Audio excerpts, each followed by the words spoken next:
So in my previous video, I had mentioned how my 3-year-old ThinkWare FA200 dual channel dash cam bit the dust just a little after 3 years. So this is the replacement that I decided to go with. I had mentioned in the other video, we've got two existing Garmin Mini 2s in my kids' cars, and we've had really good luck with them. And I was looking to buy a Mini 2. They're still available at a lot of places. Some of them are offering them at a discounted price. And the Mini 3 just came out. I did a little research. The only videos I could find were a couple of just videos actually from Garmin. So let's take a peek what we got in here.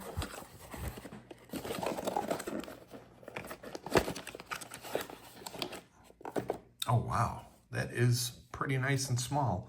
I would say it's pretty close to the Mini 2. The Mini 2 sits this way when it's in your windshield. The mount is up here on the top.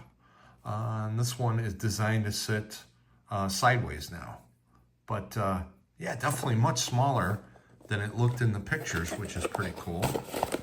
And the only thing it should also have is, here's the power cable. Looks like it has a standard USB, not a USB-C, but a USB-A connection, and then the other end that goes into the camera. The one thing that I did read, which was pretty nice, is supposedly this end of it, it can either go up or down in there, so it's nice if you're mounting it up close to your headliner. You can put the wire facing up.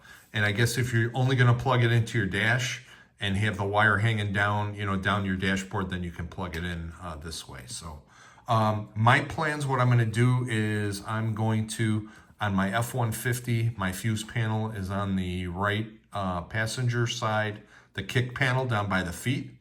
I'm going to go in there. I'm going to reuse one of the Tap-A-Fuse guys that I had used for the ThinkWare. And I'm basically just going to wire up a, oh no, yeah, okay, here we go. Here's the adapter that if you want to use it with the lighter plug.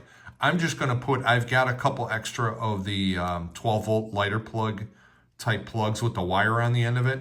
That's what I'm going to connect up to the Tap-A-Fuse and then just plug this in and hide it under that kick panel. So I don't feel like cutting any of the wires or splicing in or doing anything like that. So, alrighty, next let's go see what this thing will look like. Anyways, got it in here. My very first thought was, come on Garmin, you guys could do this a little bit better. Why would you have the power outlet on the passenger side of the camera? 95% of the people are going to mount this camera to the right of their mirror.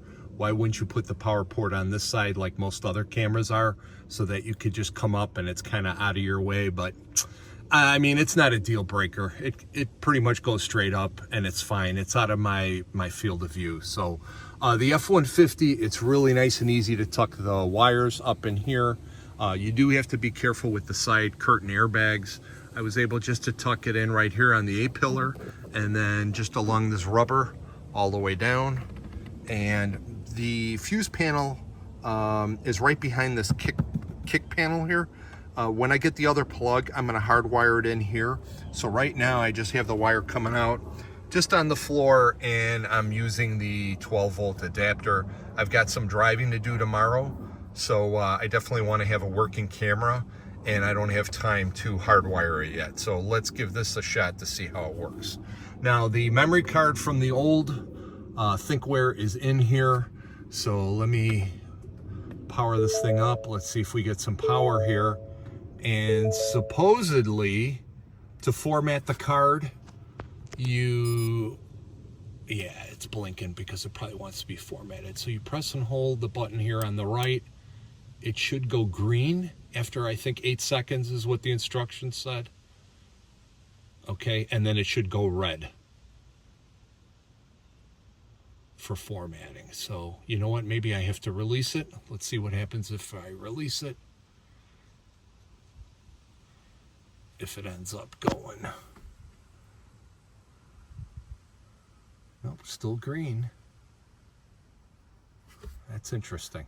And I know one of the lights shows that it's recording. The other light is for audio, which you're able to turn off if you don't want to record audio in here. So let's try this again.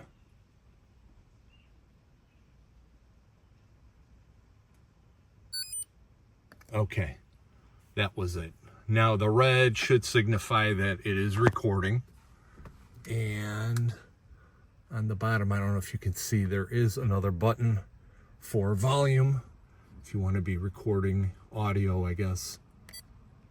There we go. So now I have two reds, which should be telling me that I'm recording both video and audio. All right, so after a few days, the new Garmin Mini 3 dash cam has been working great. So the second part of the project is now we are going to hardwire this. Right now, I just have it plugged into the 12 volt, the cigarette lighter plug, whatever you want to call it, the accessory plug.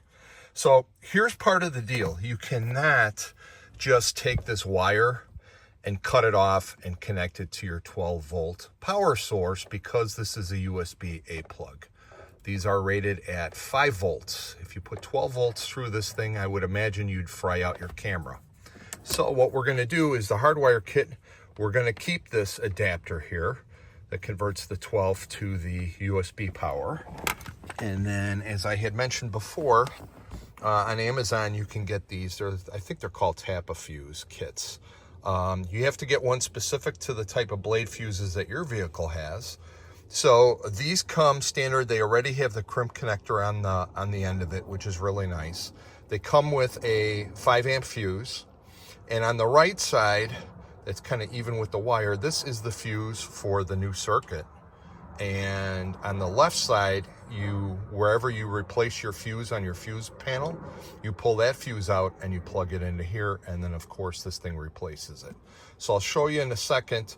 My accessory fuse that I'm going to go on is switched with the ignition so that the camera does go off when you're parked, and it gets switched on and off. That was actually the one that I used for the old ThinkWare camera.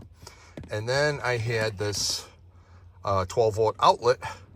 I did check, usually on the 12 volt, the center section is the hot, and that's the one that's got the ribbed wire. So I used a tester just to make sure that was the right one. And then I crimped on one of these little circle ones for the ground. Okay, so let's take a quick peek. Now, I'm sure your vehicle will probably be different, but this is for my F-150. I'm going to use fuse spot number 36. That's got a 15 amp fuse. It's down here. So we'll pull that out. We'll pop that fuse in there in the Tap-A-Fuse, and we'll put it back together again. And I'll show you what that looks like. Okay, we've pulled that fuse out of that spot. That was the 15 amp that I told you about. That's the blue one. And we popped it into the Tap-A-Fuse. All right, so we have success here. What we had done was we routed the wire down the A-pillar alongside the glove box. The wire comes out right here, goes underneath. Here's our kick panel. This is what it looks like now. Sorry about the glare. It's really, really sunny out here. But the bottom line is, so here's the plug. The positive wire goes to the adaptive fuse. The negative wire, I have a ground right here that I used on the old camera, works perfect. I zip tied the extra cable from the Garmin together, plugged it in, and I had already tested it, but we'll turn on the power on the ignition. Should get a green light first and then 2 red lights. Takes a couple seconds. Oh. All right, you know what the problem? The problem is it's not going on. No key detector. I'm not close enough to the ignition, so let's do it. There we go. Now it's got power. Sorry about that, guys. We should see a green light. There it is, and then 2 reds. The red on the left means that the camera's recording. The button on the right means that audio is recording. And if you ever don't want audio in the car, you have a private conversation, press the audio button, that light will go off, and now it's no longer recording audio. Just press it again. to turn it on, and that's it. So it's wired. So I'm going to button this up. I'm going to put the panel back on again. And then you know what? We'll take, let's take a quick peek through the app and look at some of our latest video that was shot while I was driving.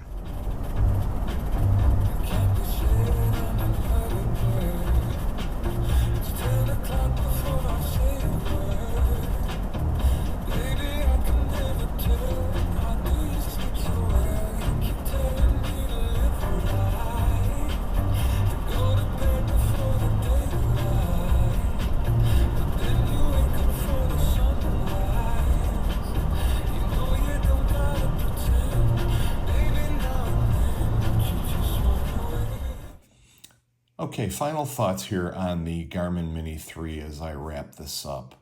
You've just seen the sample footage that I downloaded off of the card. For 1080p, I think it's pretty good, especially at this price point. I think the video quality is fine. I like the small form factor. I like the ease of just putting it up and basically plugging it in, and you're all set to go. My biggest disappointment, though, definitely has been with the app itself.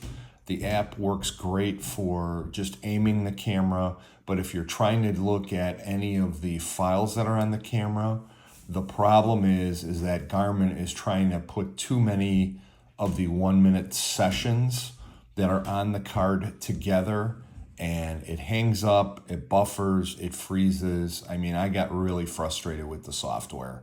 I tried doing some screen recordings off of it to show you guys, and it got to the point where I was just frustrated and it was useless. I ended up popping the card out, took it to my computer, looked at the files. Each one of the files is 1 minute long, so they open real easy, they're quick, the quality is good, and it's just easier to do it that way. I don't know why Garmin tries to, jam 4 hours of a 4-hour drive together in one session, putting all the files together. I think that's what's taking so long in the app. So, fingers crossed, maybe they'll improve the app as time goes on, but I don't think it's a deal killer. I like the camera itself. Like I said, the few times that I have to pull a file off, I'll just pop the card out, and hopefully there'll never be an occasion where I do have to go back and look at any footage of anything. So anyways, that's it in a nutshell. Hope you guys find this helpful. And if you do like this video, please like and subscribe. I appreciate it. And we'll catch you on the next one. Thanks. Bye-bye.